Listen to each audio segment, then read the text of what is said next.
بسم اللہ الرحمن الرحیم۔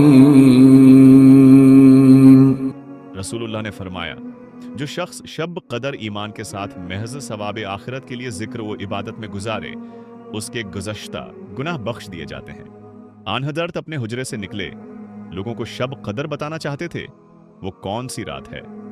اتنے میں دو مسلمان آپس میں لڑ پڑے۔ آپ نے فرمایا، میں تو اس لیے باہر نکلا تھا کہ تم کو شب قدر بتلاؤں، اور فلاں فلاں آدمی لڑ پڑے تو وہ میرے دل سے اٹھا لی گئی، اور شاید اسی میں کچھ تمہاری بہتری ہو۔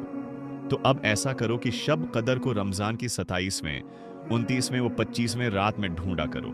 رسول اللہ نے فرمایا کہ 3 شخص ہیں جن کے لیے دوگنا اجر ہے۔ ایک وہ جو اہل کتاب سے ہو اور اپنے نبی پر اور محمد پر ایمان لائے، اور دوسرے وہ غلام جو اپنے آقا اور اللہ دونوں کا حق ادا کرے، اور تیسرے وہ آدمی جس کے پاس کوئی لونڈی ہو، جس سے شب باشی کرتا ہے اور اسے تربیت دے تو اچھی تربیت دے، تعلیم دے تو عمدہ تعلیم دے، پھر اسے آزاد کر کے اس سے نکاح کر لے، تو اس کے لیے 2 گنا اجر ہے۔